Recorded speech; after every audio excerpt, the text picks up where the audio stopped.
ਬਿਸਮਿਲ੍ਲਾਹਿਰਰਹਿਮਾਨਿਰਰਹੀਮ ਜੀ।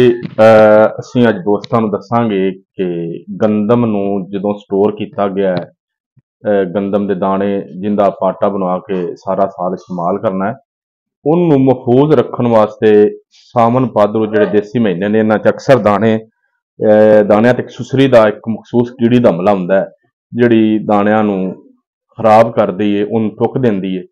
ਭੜੋਲਿਆਂ ਦੇ ਅੰਦਰ ਜਾਂ ਸਟੋਰ ਦੇ ਅੰਦਰ ਬਿਲਕੁਲ ਉਹ ਰੇਜ਼ਾ ਰੇਜ਼ਾ ਹੋ ਜਾਂਦੇ ਨੇ ਤੇ ਉਹ ਅੱਧੇ ਅੱਧੇ ਹੋ ਜਾਂਦੇ ਨੇ, ਉਹ ਸਮੈਲ ਆਉਣਾ ਸ਼ੁਰੂ ਹੋ ਜਾਂਦੀ ਹੈ, ਉਹ ਆਟਾ ਖਾਵਣ ਦੇ ਕਾਬਲ ਹੀ ਨਹੀਂ ਰਹਿ ਜਾਂਦਾ। ਲਿਹਾਜ਼ਾ ਉਹਦੀ ਰੋਕਥਾਮ ਵਾਸਤੇ ਅਸੀਂ ਅੱਜ ਇੱਕ ਦੋਸਤਾਂ ਨੂੰ ਤਰੀਕਾ ਦੱਸਾਂਗੇ ਕਿ ਉਹ ਦੋਸਤ ਲੋਕ ਜਿਨ੍ਹਾਂ ਗੰਦਮ ਨੂੰ ਸਟੋਰ ਕਰਨਾ ਹੈ ਉਸ ਨੂੰ ਕਿੰਨਾਂ ਤਰੀਕਿਆਂ ਦੇ ਨਾਲ ਬਚਾਓ ਕਰ ਸਕਦੇ ਨੇ। ਜੀ ਬਲਾਲ ਸਾਹਿਬ।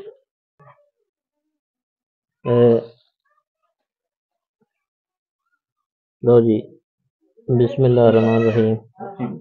ਇਹ देखो जी, ਇਹ दो गोलियां एक सोटी नाल बननियां जे। इस तरीके टाकी नाल बन के इनू तुसीं इस तरीके देखो जी, सोटी दे अगे लेना बन, इन्हां नू उत्तों पाना जिहड़ा ना कम अज कम थल्ले अद्ध तिकर चला जाए, वो भी तुहानूं विखाने आ लिहाजा भड़ोले दे विच।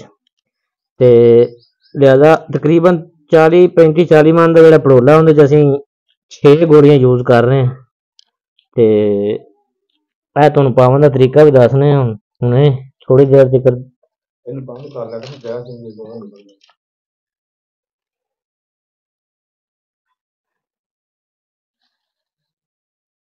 ਇਹ देखो जी, ਇਹ 2 गोलियां इन्हां नूं मतलब लगा पाउण दी जरूरत। ਗੋਲੀਆਂ ਕਿੱਥੋਂ ਮਿਲਣੀਆਂ ਵੀ ਦੱਸੋ, ਕਿਸ ਤਰ੍ਹਾਂ ਮਤਲਬ ਲੈ ਸਕਦੇ? ਇਹ ਤੁਸੀਂ ਲੈ ਸਕਦੇ ਜੇ ਆਪਦਾ। ਪਹਿਲੀ ਤਾਂ ਗੱਲ ਇਹ ਦੁਕਾਨ ਦਾ ਸ਼ਨਾਖਤੀ ਕਾਰਡ ਮੰਗਦੇ ਨੇ ਜੀ, ਕਰੋ ਲੜ ਕੇ ਤਾਂ ਨਹੀਂ ਆਏ ਜੇ, ਗੋਲੀਆਂ ਦਿੰਦੇ ਹੀ ਨਹੀਂ। ਲਿਹਾਜ਼ਾ ਕੋਈ ਇਤਮਾਦ ਵਾਲਾ ਬੰਦਾ ਵਡੇਰਾ ਜਾਂ मतलब कोई ਇਨਸਾਨੀ ਸਿਹਤ ਵਾਸਤੇ ਯਾਨੀ ਕਿ ਮੁਜ਼ਰ। ਹਾਂਜੀ, ਤੇ ਬਹੁਤ ਮੁਸ਼ਕਲ ਦਿੰਦੇ ਨੇ ਦੁਕਾਨਦਾਰ। ਲਿਹਾਜ਼ਾ ਤਲਕ ਵੀ ਹੋਵੇ ਤੇ ਤਾਂ ਵੀ ਸਾਈਂ ਆਉਂਦੇ ਨੇ ਸ਼ਨਾਖਤੀ ਕਾਰਡ ਦਿਓ। ਲਓ ਜੀ, ਬਲਾਲ ਸਾਹਿਬ ਤਿਆਰ ਹੋ ਗਏ। ਗੋਲੀਆਂ ਛੋਲੀਆਂ ਉਹਨਾਂ ਬਣਾ ਲਈਆਂ ਨੇ, ਕਿਸ ਤਰ੍ਹਾਂ ਪਾਣੀਆਂ ਨੇ ਜੀ ਸਭ ਉਹਨਾਂ ਸੋਟੀਆਂ ਦੇ ਅੱਗੇ ਕੱਪੜੇ ਦੇ ਵਿੱਚ 2 ਗੋਲੀਆਂ ਲਪੇਟ ਕੇ ਇਹਨੂੰ ਅੱਧ ਤੱਕ ਲਿਆਵਣਗੇ। ਉਸ ਹਿਸਾਬ ਨਾਲ ਉਹਨਾਂ ਸੋਟੀ ਬਣਾਈ ਹੈ, ਨੱਪ ਦੇਣਗੇ। ਲਓ ਜੀ, ਇਹ ਤਕਰੀਬਨ ਇਤਨ ਤੱਕ ਆ ਗਈਆਂ ਨੇ, ਅੱਧ ਤੱਕ, ਠੀਕ ਹੈ। ਤੇ ਬਾਕੀ ਕੁਛ ਜਿਹੜੀ ਉੱਪਰ ਰਹਿ ਗਿਆ ਸੋਟੀ ਛੋਟੀ ਹੈ, ਇਹ ऊपर रहेगी। कितने तक आएगी बिलाल? वो आधे चली जाएगी। लो जी,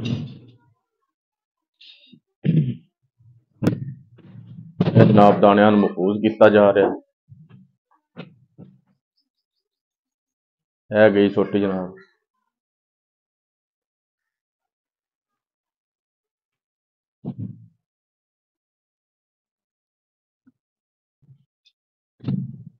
लिहाजा सब दोस्त जुलाई शुरू एंड मतलब जुलाई या अगस्त के शुरू से ये गोलियां का इस्तेमाल लाजमी करन।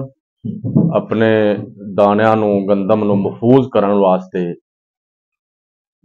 कीड़ी तो सुसरी तो महफूज करन वास्ते इन्हां गोलियां का इस्तेमाल बहुत जरूरी है।